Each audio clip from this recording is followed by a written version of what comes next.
Hello students, good morning and Jai Swaminarayan. Welcome into online class. Today we will study or discuss about individual report part 3. આ individual report આપણો ત્રીજો હશે કે જેની અંદર નવો જ ટૉપિક છે અને ડિટેલ નવી છે. એક્ઝામિનેશનમાં તમને કોઈ પણ રિપોર્ટ પૂછી શકે છે, બરાબર છે? તો આપણે દરેક રિપોર્ટ સ્ટડી કરીશું જેથી કરીને તમે ઇઝીલી એનો આન્સર લખી શકો. Late start. Number 3 report is that a report on economic social status of women. Woman માટે થઈનું, સ્ત્રીઓ માટે થઈનું જે ઇકોનોમિક સોશિયલ સ્ટેટસ કહે છે, બરાબર છે, એને રિલેટેડ આખો રિપોર્ટ રેડી કરવામાં આવ્યો છે. The following is a area of Bhavnagar city woman in the special reference to there economic and social status.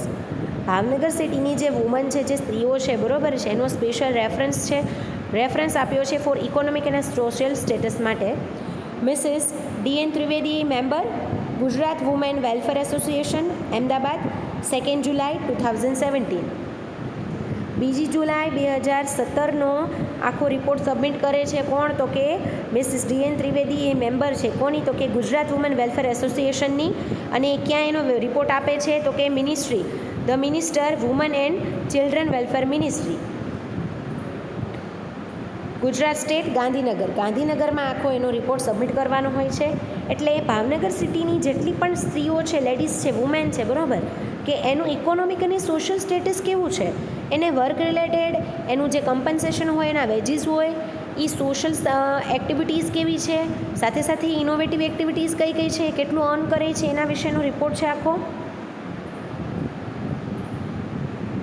Subject: economic and social status of women. Respected madam, it was a great joy to see plenty of Bhavnagari women. I become a part of their pain and pleasure. My finding has shown that even after independence, though 50 years passed, the condition of women have not changed drastically. અહીંયા શું કહે છે કે it was a great joy to see plenty of Bhavnagari women. ભાવનગરી સ્ત્રીઓ જે છે, Bhavnagari women જે છે, એની પ્લેનિટી એટલે કે એની એક પ્રકારની જે વર્ક એબિલિટી છે, બરાબર છે, એનું નોલેજ છે, એ લોકોની જે કોન્ફિડન્સ છે, એ દરેક વસ્તુઓ જોઈને અમને ખુશી થાય છે. I become a part of their pain and pleasure. હું એમનો એક પ્રકારનો ભાગ છું, એના પેઇન અને પ્લેઝરનો, એની આનંદ અને દુઃખનો, બંનેનો. My finding has shown that even after independence. Finding કે જે કાંઈ બી મેં રિસર્ચ કર્યું છે, જે કાંઈ બી મેં સોલ્યુશન, ફાઇન્ડિંગ, જે કાંઈ બી કન્ક્લુઝન લાવી છું, એ ઉપરથી મેં જોયું છે કે આફ્ટર ઇન્ડિપેન્ડન્સ ધો 50 વર્ષ પછી પણ, જે સ્વતંત્રતાના 50 વર્ષ પાસ થયા છે પછીની જે કન્ડિશન છે, women have not change drastically. એક સાથે જ જેને કહેવાય છે કે વધારે પર્સન્ટેજમાં એમાં કોઈ ચેન્જ આવ્યો નથી 50 વર્ષ જે સ્વતંત્રતા થયા એ પછી. Kindly find this report in reference to your order number welfare women. હવે ઓર્ડર નંબર આપ્યો છે ને એની ડેટ આપી છે 15 મે 2017. ઇકોનોમિક સ્ટેટસ, હવે એના બે સ્ટેટસ, સોશિયલ અને ઇકોનોમિક સ્ટેટસ જોઈએ છીએ. Bhavnagar city is having a population of 8 lakh. Bhavnagar સિટીની જે વસ્તી છે, પોપ્યુલેશન ઇટ મીન્સ કે વસ્તી 8 લાખની છે. The ratio of women is 43%. વુમનનો એ 8 લાખમાંથી જે વુમનનો રેશિયો જે છે એ 43 લાખ છે. The economic condition is shocking. Only 12% out of them have a good financial condition. Economic condition કેટલી છે? તો કે ગુડ ફિનાન્શિયલ કન્ડિશનમાંથી 12% છે. They are serving and employ women in business women છે, એમાં આટલી વુમન તો કે બિઝનેસ છે. No doubt 21 women are working in government. 21% woman government સેક્ટરમાં, સેમી ગવર્મેન્ટ સેક્ટરમાં અને ઓફિસીસમાં વર્ક કરે છે. But they are not financially well. પણ તેઓ ફિનાન્શિયલી વેલ નથી, બરાબર, પૈસા ટકે એટલા બધા એ સુખી નથી. Surprisingly most of them are teachers. અને જે કહેવાય છે નવાઈની વાત તો એ છે કે એમાંથી વધારે પડતા ટીચર્સ છે. And others are serving in the banks, LIC offices and other places. અને બાકીની જે રેસ્ટ ઓફ વુમેન્સ જે છે એ ક્યાંક ને ક્યાંક બેંકમાં, કાં તો કે LIC ઓફિસની અંદર, ક્યાંક અધર પ્લેસની અંદર વર્ક કરે છે. આઈ મેડ અ સર્વે બાય ધી ફોલોઈંગ કેટેગરીઝ. અને આપેલી કેટેગરીનો સર્વે કર્યો છે. સર્વે કયા તો કે A, B અને C 3 પ્રકારે સર્વે કરેલો છે. Number A, women earning below 5000 a month. 5000થી નીચે સેલરીમાં વર્ક કરે છે per month. Salary a month 5,000 to 10,000 per month salary 5,000થી 10,000માં વર્ક કરે છે, મોર ધેન 10,000 અને મોર ધેન જે સી કેટેગરીનો સર્વે જે છે એમાં શું છે કે 10,000 કરતાં પણ વધારે સેલરી મળે એ જોબમાં વર્ક કરે છે. પહેલું તો કે એ કેટેગરીમાં સર્વે શું હતો તો કે 5,000થી પણ ઓછી દર મહિનેની ઇન્કમ છે. સેકન્ડમાં કીધું હતું કે 5થી 10,000 છે એનું પર મંથ ઇન્કમ છે, અને થર્ડ એ કીધું છે કે 10,000થી પણ વધારે ઇન્કમ છે. બસ એટલી ઇન્કમની અંદર ભાવનગરી જે વુમેન છે એ અર્ન કરે છે. Many women are working hard but treasury is they are not employed regularly. ઘણી બધી વુમેન એવી છે કે જે ખૂબ જ હાર્ડવર્ક કરે છે, પણ ટ્રેઝરી પ્રોબ્લેમ એ છે કે એ લોકો રેગ્યુલરલી એમ્પ્લોયડ નથી રહેતા. ક્યાં તો એ લોકોને બાય કહી દેશે જોબ ઉપરથી, ક્યાં તો કંઈક ફેમિલી કન્ડિશનને લીધે, સિચ્યુએશનને લઈને લીધે એ લોકોને જોબ મૂકવી પડે છે. બરાબર છે. They are given daily veggies, ક્યાં તો ડેલી વેજીસ ઉપર આપણે જેને વેતન કહીએ છીએ એની ઉપર વર્ક કરે છે. It is difficult even to earn livelihood, અને એમ કહે છે કે એ ખૂબ જ મુશ્કેલ થઈ ગયું છે કે એ લોકો ઇવન લાઇવલીહુડ જે દરેકના રોજના ખર્ચા હોય છે એને પહોંચી વળવા.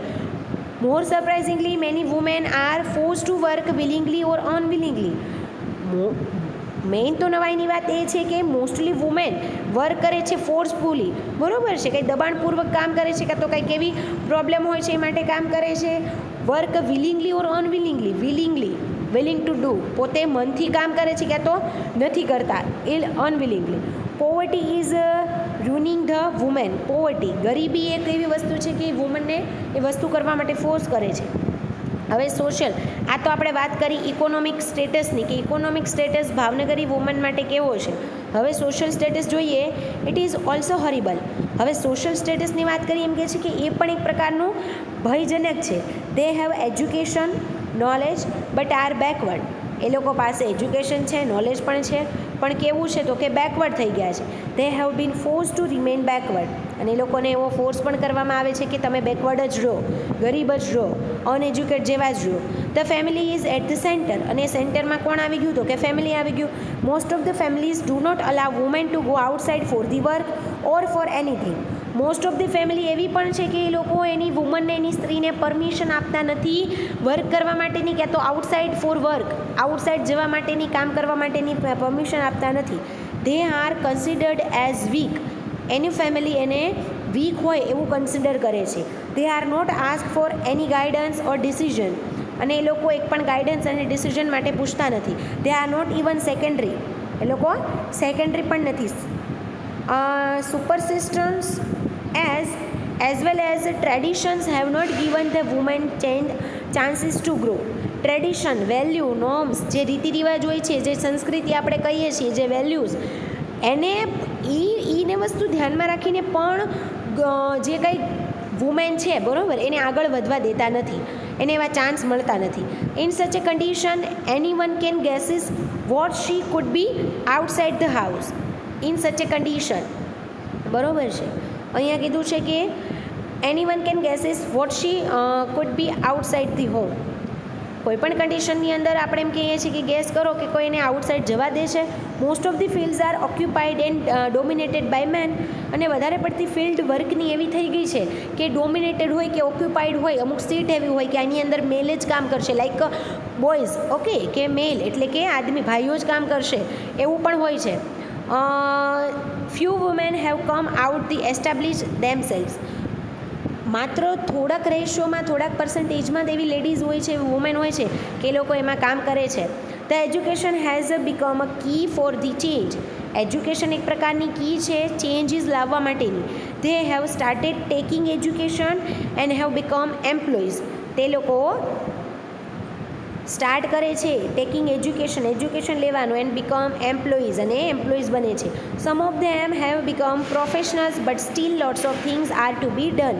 અને એમાંથી અમુક એવા પ્રોફેશનલ બને છે અને still lots of things are to be done, અને ઘણી બધી વસ્તુ એ લોકો કમ્પ્લીટ આઉટ કરતા હોય છે, શીખતા હોય છે. Economic poor background has lead to social background position. Economic poor background, economically જો આખી સ્થિતિ જે ગરીબ હશે, બરાબર છે, as lead to social background, એ એને સોશિયલ બેકગ્રાઉન્ડને પણ લીડ કરશે. હવે રેકમેન્ડેશન આપી છે મેક પ્રાઇમરી એજ્યુકેશન કમ્પલસરી, એના રેકમેન્ડેશન ઓકે કે એના સૂચનો કઈ કયા છે કે make primary education compulsory, primary education લેવું કમ્પલસરી છે. ઘણા લેડીઝ જો એવા હોય છે કે લોકોએ પ્રાઇમરી એજ્યુકેશન પણ નથી લીધેલું હતું, જેથી કરીને એ લોકો ટુ રાઇટ ટુ સ્પીક એ લોકો સરખું વ્યવસ્થિત લખી નથી શકતા, બોલી પણ નથી શકતા. Strengthen in woman empowerment etcetera strengthen in woman empowerment act, woman empowerment એક્ટને એ લોકો એમ કહે છે કે બિલ્ડ કરો, એને ફોર્સ આપો. As to observe women rights to the society, severe punishment must be given to the guilty. અહીંયા એમ કીધું છે કે વુમન રાઇટ્સ સોસાયટીની અંદર વુમન્સ રાઇટ, વુમનના જે રાઇટ છે એના હકો જે છે એની માટે થઈને તમે બોલો. સર્વ punishment must be given to the guilt, જે કાંઈ બી ભૂલ થઈ હોય એની માટેની પનિશમેન્ટ ખાસ રાખો. Vocational training centre should be open for women only સ્ત્રીઓ માટે થઈને જે વોકેશનલ અમુક ટાઈમ પીરિયડના ટ્રેનિંગ પ્રોગ્રામ હોય છે, ટ્રેનિંગ સેન્ટર હોય છે એને ખોલવા જોઈએ. The government should bring various schemes for their upliftment, બરાબર છે. ગવર્મેન્ટને ખાસ તો કે એની અલગ અલગ સ્કીમ અને જે વુમનને ફોર્સ કરે છે, એને બિલ્ડ કરે છે, એનો કોન્ફિડન્સ બિલ્ડ કરે છે, એને આગળ વધારે છે, એવા જે પ્રોગ્રામ હોય છે એને પ્રોગ્રામ ઇમ્પ્લિમેન્ટ કરવા જ જોઈએ. Steel the government has to do a lot works, the NGOs help can be taken. Government પણ ઘણા કામ કરે છે વુમેન માટે થઈને અને એનજીઓની હેલ્પ પણ તમે લઈ શકો. I hope the government will go in this direction. એમ કહે છે કે મને આશા છે કે ગવર્મેન્ટ આ બધી ડિરેક્શનમાં કામ કરશે. Thank you very much for giving me this kind of work. Thank you very much કે મને આ પ્રકારનું કામ આપ્યું. Truly yours DN Trivedi. તો જુઓ, વુમન એમ્પાવરમેન્ટને લગતું આ એક પ્રકારનું social and economic status Bhavnagar સિટીને લઈને કેવું છે પર્ટિક્યુલર વુમેનને માટે, બરાબર છે. એ માટે થઈનું ગુજરાત વુમન વેલફેર એસોસિએશનના મેમ્બર જે DN ત્રિવેદી છે એ એક આવો રિપોર્ટ રેડી કરીને સબમિટ કરે છે. કોને? તો કે the minister women and children welfare મિનિસ્ટ્રીને, બરાબર છે, ગાંધીનગરમાં કે જ્યાં એના હેડ હોય છે વુમેન મિનિસ્ટ્રી વેલફેરનું જે આખો જે ડિપાર્ટમેન્ટ ચાલે છે એને, અને એ લોકો આ બધું જે ઇવેલ્યુએશન કરીને પછી સચ અ ડિસિઝન લે છે, બરાબર છે, કે એમાં ભાવનગરમાં કેટલી વુમન કેટલું અર્ન કરે છે પર મંથ, 2 મંથ, વીક, બરાબર છે, એ મુજબનું ડેલી વેજીસ, તો એમાંથી કેટલા એજ્યુકેટેડ કેટલા અનએજ્યુકેટેડ, તો એ વસ્તુઓ એવું લોકો શોર્ટ આઉટ કરીને આ બધા રેકમેન્ડેશન ધ્યાનમાં લઈને કંઈક ને કંઈક જે કંઈ બી ઇમ્પ્રુવમેન્ટ કરવાના હોય છે એ નેક્સ્ટ જે યર આવે છે, નેક્સ્ટ પીરિયડ ઓફ ટાઈમની અંદર એ લોકો કરે છે. તો સ્ટુડન્ટ, ઇન એક્ઝામિનેશન તમને ઇકોનોમિક અને સોશિયલ સ્ટેટસ ઓફ વુમેન પૂછે છે, એને રિલેટેડ રિપોર્ટ લખવાનો કહે છે, તો તમારે આટલી થિંગ્સ તમારે નોટ ડાઉન કરવાની રહેશે. તો today we study or discuss about that. In our next lecture we will discuss or study about our individual report part 3. Thank you for your attention and for support. Thank you.